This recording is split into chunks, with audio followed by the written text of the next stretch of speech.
Hello and welcome to Computer Tech and More. Today we're going to be taking a look at the BeQuiet Light Wings 140mm high-speed fan. Let's jump right into those graphs and then we'll do our open box experience. Okay, before we get into the graphs, this is the product information off of the manufacturer website, BeQuiet. It is the Light Wings 140 high-speed is basically a bog standard 140mm fan. It uses a 25mm thickness. It uses a rifle bearing, 12 volt. I could not find an amperage. Its RPM range is from 0 to 2,200 RPM. That is quite high for a 140. Airflow is rated at 71.7 CFM. Static pressure at 2.3 millimeters of H2O. And noise level of 31 decibels by their measurements.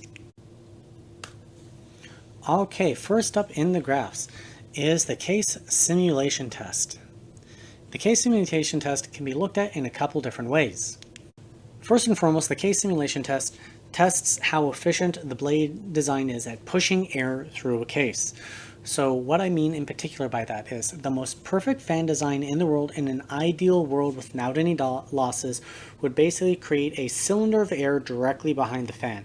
If you can imagine the fan blades and just having basically a cylinder in the exact size of the fan blade, just pushing air behind it, and there would be zero loss in airspeed as you traveled away from the fan. However, we don't live in that sort of ideal world, so the next best thing would be a fan that slows down as slowly as possible, or I should say the airspeed that slows down as slowly as possible. This indicates that the fan is better able to push the air out of the way in a very tight area, creating a very efficient airflow from the back, or from the front to the back. In general, 140mm fans tend to do better in this type of application than 120mm fans. So in general, we want to see the line as flat as possible and as linear as possible, or kind of along those same lines, basically a flat curve at the beginning and then not too steep of a drop off right at the end. What we don't want to see is a very steep drop off at the beginning and then it basically flatlined at the end because there's no air velocity to get to your CPU cooler. So for maximum efficiency in an air cooler, you want this airspeed at the end point, wherever your cooler is located, as high as possible. So that brings me into the point of how this is a case simulation. So I took measurements at 6 inches, 9 inches, 11 inches, and 14.5 inches, and each of those are representative of a different size case category. 6 inches is representative of a small form factor type case that is still more or less a front to back airflow type method. 9 inches is representative of a very small compact tower that is a front to back airflow. And 11 inches is representative of a mid tower, something like the Corsair 550D or Fractal Design Meshify 2C. And the 14.5 is something like the Fractal Torrent, where it's a big case. And again, you want that airspeed hitting the cooling fan of your CPU cooler as high as possible so that it can blow air through as efficiently as possible. You will note that some of these data points don't quite line up, and that is just the nature of trying to create a polynomial to line up the data points, where sometimes it gained in performance at, at 20% PWM fan signaling. So not sure what was going on there sometimes, but this is the data we got. But how does this fan compare against, well, everything else out there, or actually just against my control fan. My control fan is this green line. The control fan is 3 parts A12X25 to 1 part A14 from Noctua. And those two fans I found to be very good in their own respective categories, but the 120mm size fans tend to have better initial front airflow, while the 140s tend to have better airflow as you get farther away. So I wanted this kind of control mashup that I could judge every other fan against it with. Then I compared the Light Wings 140 high speed against one other fan, the Silent Wings 4 Pro 140mm size one. And for this graph, we are at noise normalized values. And wow, I mean, like, wow. The Light Wings 140mm fan is just blowing the Silent Wings 4 Pro and the control just out of the water with my current testing methodology. For noise normalized values, I chose 40 decibels, and that 40 decibels is based around the Noctua A12X25 spinning through my old system with an AIO inside the Corsair 550D case. So that was 2 fans running at around 1,200 RPM for that I used as the noise level reference. And I have a whole piece on my testing methodology, but in essence I had my microphone placed very close up against the fan blades because I'm in a fairly noisy environment. However, I am in the process of retesting every single fan that I've tested, so that's over 50 fans with a new testing methodology. But continuing with these graphs, looking at this fan at 100% PWM fan signaling, and once again, just plain wow. It is outperforming my control fan again in this good category in this graph.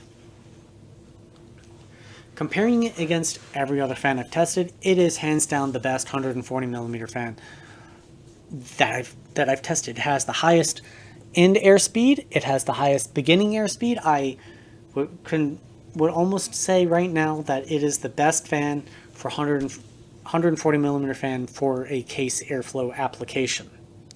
For reference, a very poor performing one would be the Storm T3. Very steep drop off in performance. Oh, how things change at 100% PWM fan signaling. Well, the Lightwings is still doing quite well, but now it's in the top middle of the pack. It is not the top performer, but a note over here. When we take a look at the legend of the graph, it has the fan name, followed by the RPM it was running at, followed by the noise value. So the top performer here is the NF A14 3000 RPM fan, and it was producing 63 decibels of noise. That is very loud, while the Lightning is only producing 37. So what fans are kind of in its peer category, that produce fairly similar type results? Well, I would say the closest one is this blue line. And that one belongs to the Mobius 140p, which is spinning at a little bit higher RPM, or a little bit lower RPM, but is producing around 10 decibels more noise. Remember with decibels, every 10 decibels is a doubling in the noise value. So that is a huge difference in noise value. I guess I might as well talk about it now. In my noise testing, I have an error of plus or minus 4 decibels. That is substantially high given what I just told you about how decibels is measured. That's why I'm going through and revamping all my noise testing. It's just taking a little bit of time, and it wasn't ready in time to have all the data to compare all the fans against in time for this review. So I hope you're looking forward to that. I'm going to be redoing all of my fan analysis with this new methodology with the microphone at a standard distance away from the fans.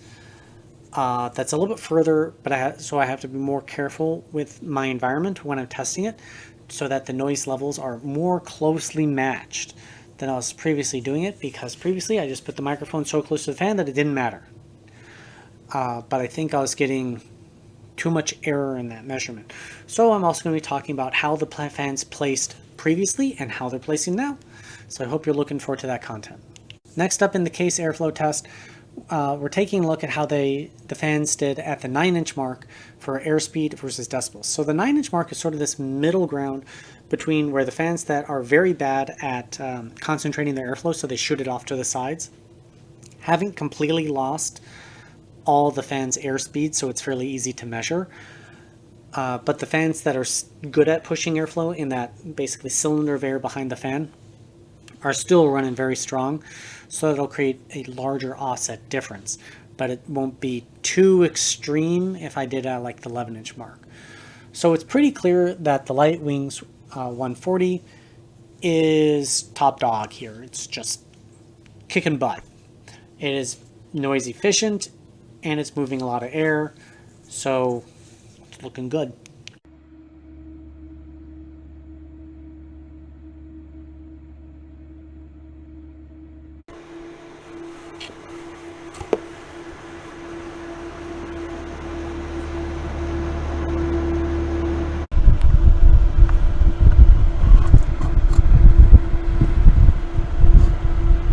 Next up, we are taking a look at how the fan pushes air through my CPU air cooler. My cooler is the Noctua U12A. It is a single tower air cooler that is a fairly tight fin stack that makes it sort of representative of radiators and standard, well, tower coolers. So I think it's this good middle ground between the two, so it'll give good indications of how to do in either application. Now, how do we read these graphs? Well, in both of them, the top left area is where I would consider the fans to be good to very good. As we go to the bottom right, the fans are bad. The control line is in orange, the light wings is the blue line, and the Silent Wings 4 Pro is gray silver in these graphs. The left one is RPM versus airspeed, and fundamentally that is a blade efficiency. It is how good is this fan design at pushing air through the heatsink. On the right graph, it is a noise efficiency. It is how noisy is this fan at a given airspeed. So RPM, noise, airspeed. And it's pretty clear from RPM versus airspeed that the fans are all very similar to my control fan. We can just move on past that. As for the noise efficiency, well, my control fan here is orange, the Silent Wings 4 Pro 140 and the Light Wings 140. So I would say the Light Wings is very noise efficient. It's beating out my control fan pretty well. But how does it compare against other fans? First and foremost, this is comparing just some representative fans, not every single fan I've tested. Number two, the error in my anemometer is plus or minus 0.1 meters per second. So fans that are within that 0.1 meter per second could be considered function equivalent, even if they technically are not, because I did repeat testing to figure out what the average airspeed is at pretty much every given point. So where they place is basically where they place. The second keynote is right here. That is a wattage equals an air speed. I did a whole piece with my air cooler as to what air speeds running through it equated to what wattages. Yes, I know these are 140 millimeter fans, and yes, I know my cooler is only good for 120 millimeter fans. But I still placed these fans right next to the cooler and let the air run past it, and we're able to read a measurement on the other side. So it would still give you some idea. But in essence, these wattages don't really apply anymore. But what does apply is how much performance you get at given noise levels. So this is my noise normalized value, again, that 40 decibel mark by my current testing methodology. Let's say you started off with something like the Noctua NF-A15. It's moving 0.5 meters per second of air. Or the Arctic P12. Well, no, let's do the Tough Fan 14 or the A14.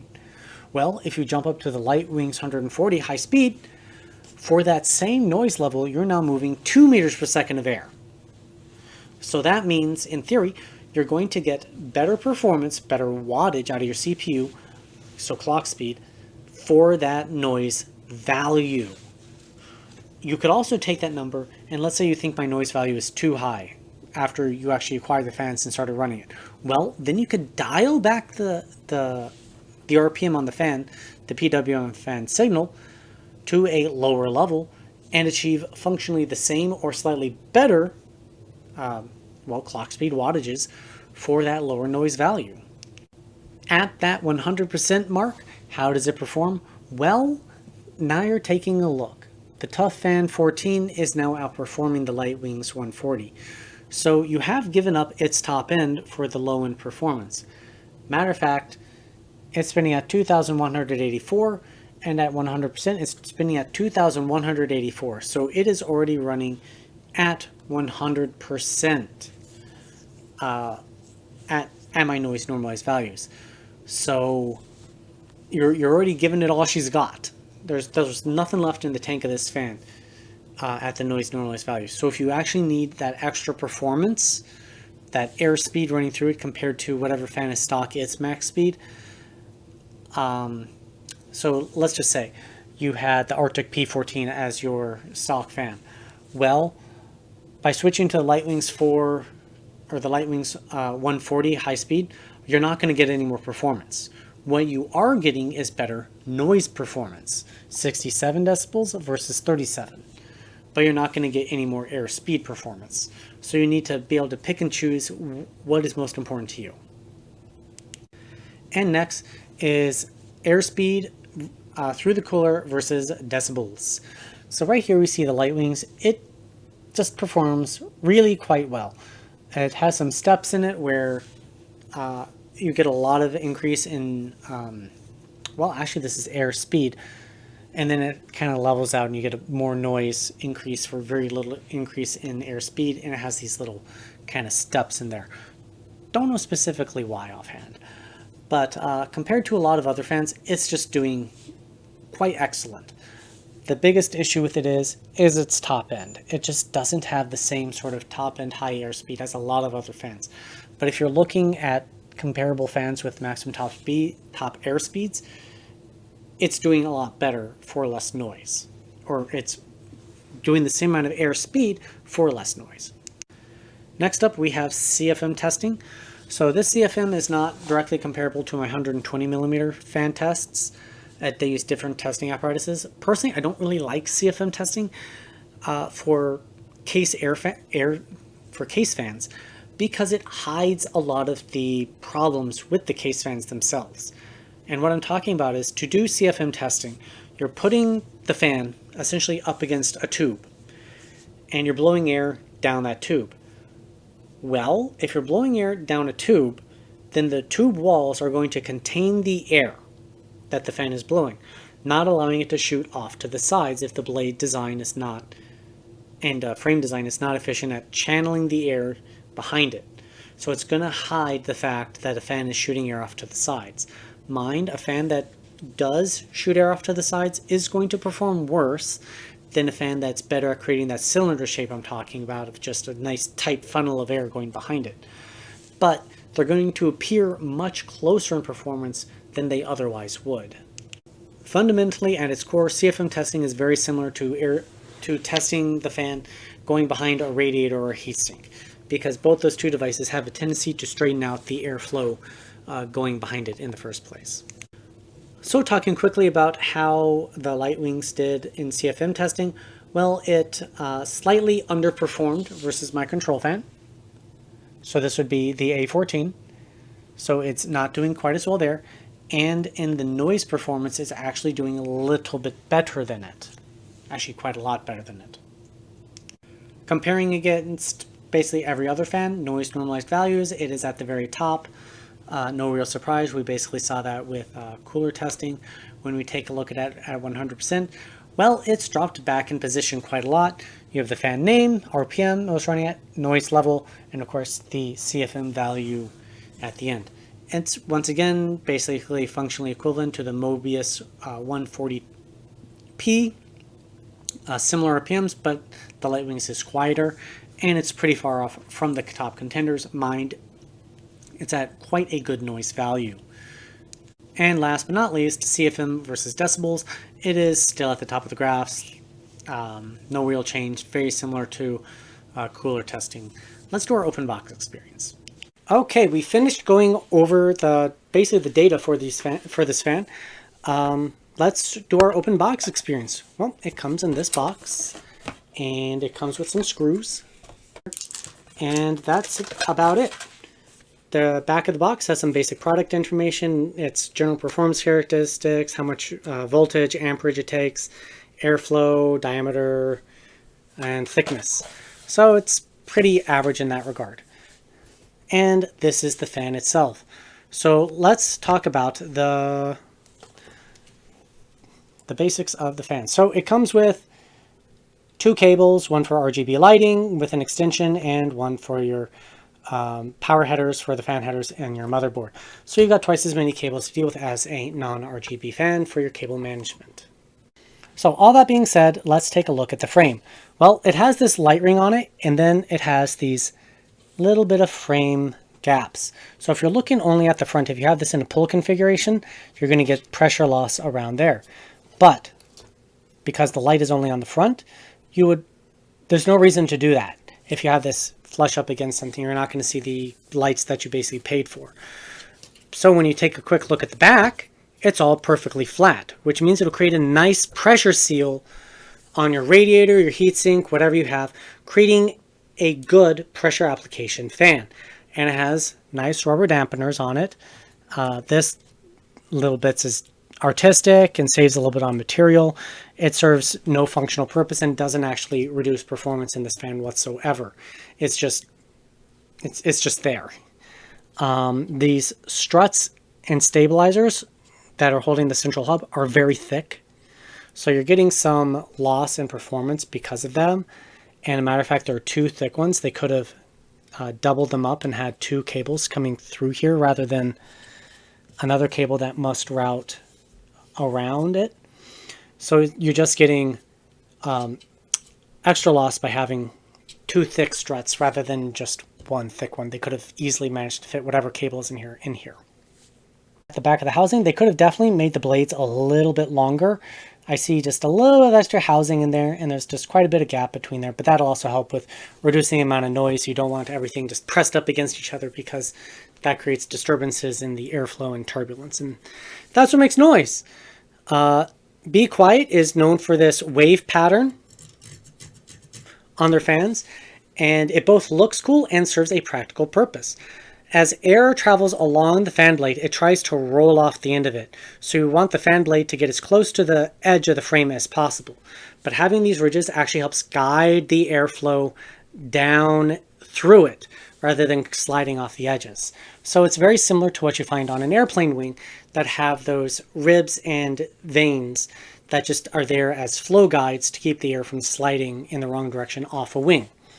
It's a very similar type effect. In terms of the fan blade design, they are definitely a hybrid style, but very thin blades. So more airflow than pressure, but still relatively flat. So you kind of get this interesting effect where they're thin, so it's good for airflow, but they're shallow, which is good for pressure. They're fairly tight together, which is good for pressure. So you get this hybrid architecture based on the spacing and the angle, but a airflow based on basically the thickness of the blades. And in testing, we did find that it was good in case airflow and was also good at heatsink. And then it's a testament to the motor and how well balanced this blade is that it wasn't noisy it basically wasn't noisy. So looking at the back of the blades, you still have the ridges, which help with guiding that airflow too. And it's got a little bit of a curved shape, but overall not that much. So it's a fairly unremarkable blade other than the fact that it has these ridges on it. Let's go ahead and take a look at the RGB lighting, and then we'll jump to the next section, which is the value. All right, we just finished going over the fan blade analysis. Let's take a quick look at the RGB and my thoughts kind of behind it. So this is the RGB appearance of the Silent Wings, or not Silent, BeQuiet Light Wings 140mm PW1 fan. It's the high-speed version. I'm going to just put it on a steady state color. You can see the number of LED lights in the camera. There's basically too many for me to count just right off the bat, but the number of LED lights into it allows for smoother transitions between colors. So if you like having it as a light ring or rainbow puke or whatever you would like to call this, then it creates a much smoother transition than if you had fewer LED lights. The ring creates a nice halo effect around the center of the fan, and you get these nice colors. But the inside is all black. You have to determine if that is worth it to you. The lighting appearance is pretty good. This isn't my favorite in terms of its lighting appearance. I think I've liked the Squama the best, which is a little bit more subtle. But this isn't bad, so it's up to you to decide if this is the kind of color appearance that you like the best. Okay, next up we have our value proposition. The Lightwings 140 is a $30 fan, or at least that's the price I acquired it for. So this needs to be taken in consideration with that dollar value. So this is performance per dollar, so that's meters per second, or CFM for my CFM data, per dollar. So fans that are less expensive but still perform well are going to just blow away everything else. I've included some 120 millimeter fans as well as the 140 millimeters just as a comparison's sake, because some of them may be better value. So the Lightwings is actually performing really quite well, especially compared to the other 140 millimeter fans. Once you're looking at the 120s, it's not quite as good, but it's still pretty well up there. But the real one to talk about is the Storm T3 140. It is the top contender in this category. When we take a look at 100% PWM fan signaling, well, the Lightwings actually loses a lot of ground because its noise normalized value is already at its maximum, so it has nothing else to give. So it's actually dropped back in performance. But in general, in case airflow applications, you shouldn't be running them at 100% PWM signaling anyways, because unless you really need that airflow, something's gone terribly wrong, something's overheated inside your case. I also forgot to mention at this point, how should you use these graphs? Well, my idea of how you would use it is if you're on a 100% very, very, very tight budget, you'd use this data 100%. This is how you would select your fan because you're looking for the absolute best bang for your buck. You want to stretch that penny as far as it will go. If you've got a little bit of extra money and want to spend it on getting better noise values, better performance, something like that, then you'd use this data in conjunction with the other graphs for whatever application you plan on using these fans. And doing that, you would be able to select your fan that fits that best ratio for your budget, because everybody's budget is a little bit different. And if you've got unlimited money, well, then you're just going to buy whatever fan you want.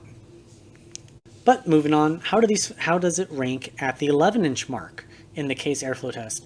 Well, it once again ranks really well, especially compared to other 140 millimeter fans. However, again, noise normalized. Against 120s, it's not quite at the top value, but it's still, I would consider, excellent value. At the 11-inch mark, again, this fan is limited by the fact that its noise level is already, by my testing methodology so far, so low that it doesn't have anything else to give. So it actually doesn't rank quite as well. It just kind of becomes average. As far as how the Lightwings does in CPU cooling, well, it's doing really well. Again, in noise normalized values, it is one of the top contenders, but at that 100% mark, it has dropped back significantly to basically functionally an average performer. And in CFM, it is above average in both normalized and 100% PWM fan signaling. So we're going to just do the quick conclusion. So what do I think of the Lightwings? Well, I definitely am looking at recommending this thing strongly as a case airflow fan. Heatsink and radiator, it's good. It's not great, but it's good. If you're looking at 140 millimeter fans for your rads, definitely would be worth considering if you like its RGB, because I mean it's an RGB fan, so that's one of the considerations for it. So only you can make that decision for yourself. I just try to present it in a way to let you make that decision for you. Other than that, I have a Patreon page. Please check it out. Viewers like you will help support this channel, and I want to acquire a better testing microphone because right now I'm just using the exact same one that I'm recording my voice on, talking to you right now, and help acquiring these fans and stuff like that. If you've got constructive criticism for me on how I can improve these videos, I'd love to read about it to get your thoughts on what I can improve. I know that some of them are pretty lengthy. Well, that's my video. Thank you very much for watching. Please subscribe for more content. Check out my Patreon page. If there are any video fans you wish to see me test in the future, please leave them in the video description down below. And if you're looking for more fan videos to watch, there's a whole lot on my channel. So please check them out, and I'll see you next time. This is the raw data for the BeQuiet Lightwings 140mm high-speed fan. If you want to use this data for your own purposes, you are more than welcome to. I just simply ask that if you do put it into any sort of publication, that you reference me and my channel as the original creators, because I spent a lot of time and effort creating this data to present to all of you. Meaning it takes around 2 hours, hour and a half to 2 hours, to just collect the data on the fans, and like 30 minutes to an hour to update all the graphs. And of course, like an hour to make the presentation, write the script, that sort of fun stuff. And, well, like an hour just to record it. So it's kind of a lot of effort for just me doing it by myself. So thank you for referencing me if you do post this video somewhere. Anyways, thank you very much. Have a great day, and I'll see you next time.